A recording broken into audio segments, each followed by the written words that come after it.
Both have the pros and cons.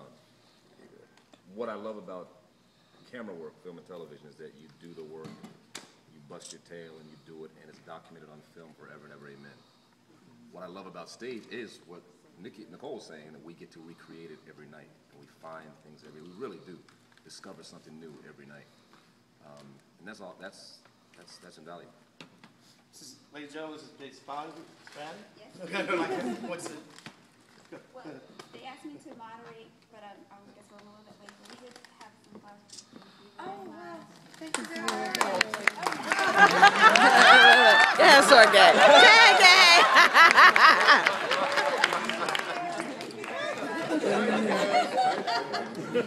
Wow.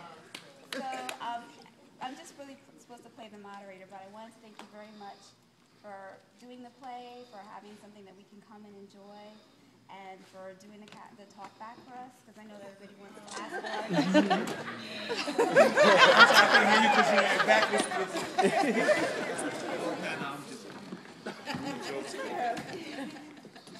Any questions?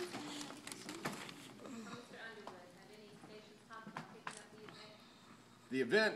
Are you serious? No. Oh, the show.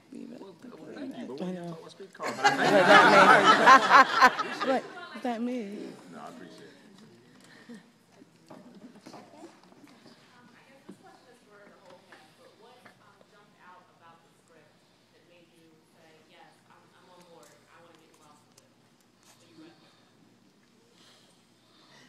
it. Well, for me, it used, number one was the language. All that twist of the phrase and turn of the phrase. I loved all that language. But also, you know, Blair, you can speak on this too, is that when you're doing film and television, you're using 60% of your muscles, you know, unless you're creating a great character. This kind of material uses everything you have. Every single thing you have, every acting lesson you ever learned, every imaginary sensory exercise, and it's so fulfilling as an artist to be maximized like that. And it's so rare that when you get the opportunity, you're like, yes, you know, yes. You know, for me, of course, the reputation of the piece, which is an iconic classic, literary masterpiece, precedes it. So, you know, you say Streetcar, you say Stanley Kowalski, and I can't sign up fast enough for me. And the reason that is because I find him to be very complicated. And people who think they know the play, you know, think of Stanley as this, you know, the adjective here, animalistic and brute. So you know that. So he's physical and he's loud and this, that, and the other, but there's so much more to him than that. And to have the opportunity to do that and explore that every night and find those, you know, those incremental dynamics of him every night is it's a dream come true for this actor. So, speaking of your role, was it difficult to play some of those more graphic scenes that kind of brought out that animalistic tone? Or, you know, I feel like I should say yes, but not really. I'm not sure what that means. How did you do that as a man, and what were you thinking? And I mean, is it out of mind, out of body? You know, how do you approach that when you have to play such a kind of aggressive, violent role in a real way? You know, the other day somebody asked Daphne, how do you cry? She said, it's acting. My first thought is that, but more specifically, you really kind of, you get into that zone, you get into that character, and it's so not who I am. That's why I speak of him in the third person. Somebody asked that recently, especially the rape scene with Nicole. Right now, when I think of it, I don't even want to talk about it, you know. But when we're ramping up to it, by the time we get to it, we're so into it, and you know, you're present in the moment if you're doing your job right.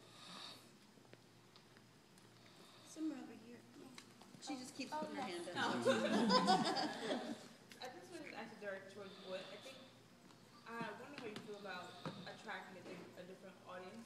They probably come to see a play, who probably would not come to see this play in particular if you weren't on the cast, just because of your role in The Wire, and they just attracted to that character. What do I feel about that? I never thought about that before, but I would just have to say thank you to them if they come because of me. I mean, this is Streetcar Named Desire, and I'm Mitch, you know. The play is, it's about us all, but is definitely anchored down by Blanche, you know, so I just have never thought about that before. I don't know how to answer that, you know. I'm flattered if somebody comes just because of me. I mean, I'm flattered by that. I remember you played in a program, a movie, way back. Way back in the day. A bunch of way back movies. Oh, Eventually end up way back. it was in Harlem. Oh, Paid in Full. Yeah. Yeah, that's a classic. I should say so myself. I actually have a question too. How do you get yourselves motivated to play these characters? Because, you know, I really felt that you lost yourselves in the character. I'm sorry, I can't hear you. You know what I'm saying? Yeah, what about him though? Look. I felt like, you know, I really didn't see you. I really saw you become this out-of-touch person. How do you motivate yourself to kind of get into that? I don't know. It's a whole litany of ways, you know? The material, the costumes, the set, the other actors. It just carries you. And the worst thing, most people think forgetting your lines is the worst thing. We've all tripped up on our lines, and we're such a tight group here that we save each other all the time. You never save me, you leave me hanging. I got you. So really, it's really not drop. People are like, were you scared you're going to forget your lines? What's more frightening is not hitting the emotional beat. Because in a well-written play, the rest of the play is dependent on each moment. And so that motivates me every night to not give up, even if I'm so tired. Like today, we had a 2 o'clock show today, and a 1-hour dinner break, and then we were here again.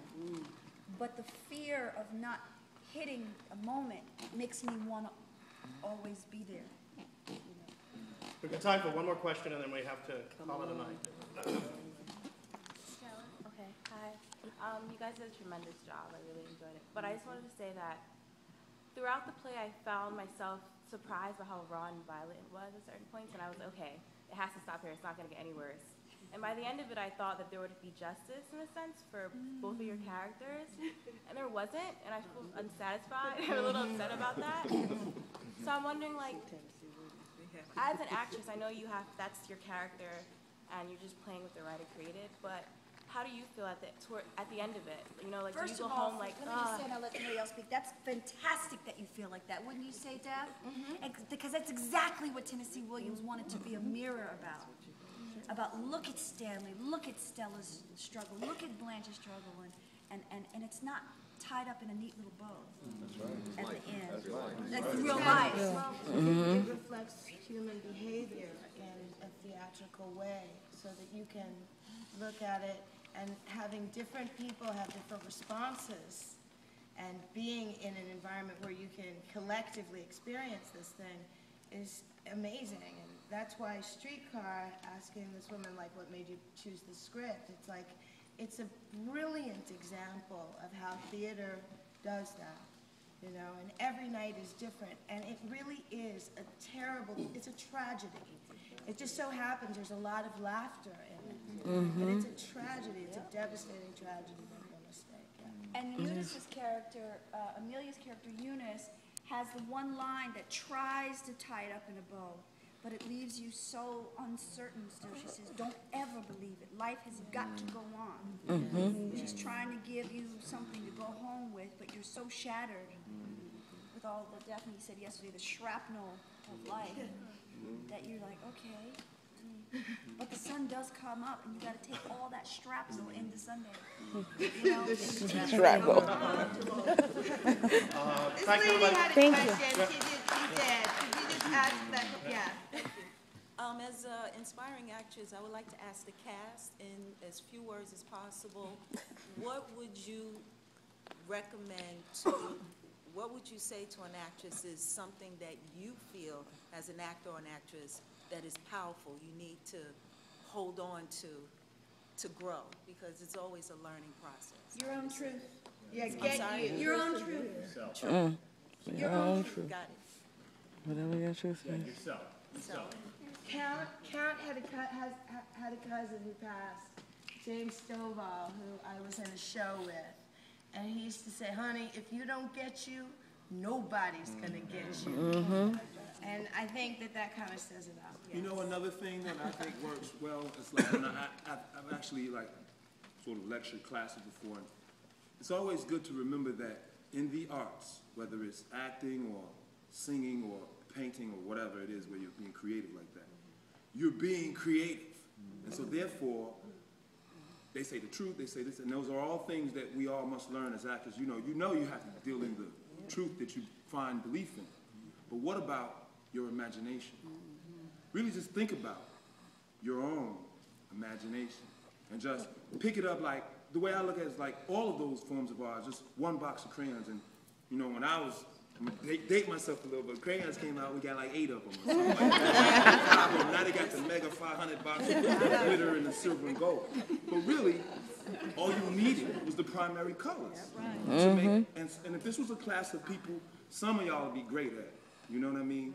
And those are the ones who sort of, the cream of the crop will rise. Every time doesn't mean they're gonna be mainstream, make a gang of money and do all that kind of stuff and blah, blah, blah, blah, blah. None of us knew we was gonna be on Broadway. The unexpected stuff too is for your own personality to deal with. But your imagination, anytime you're being creative, it's okay to talk to yourself and say, let me click into my third eye right here and really sort of like, We are here to be naked. transform ourselves. I'm sorry? And by transforming ourselves, you transform, you are part of us. Right. There's no difference between here and there. We're partners. And our job is to transform that you're here with us and that we feel the same and go through the same experience. And that is part of our lives. Y'all know she's a legend. This is Yes.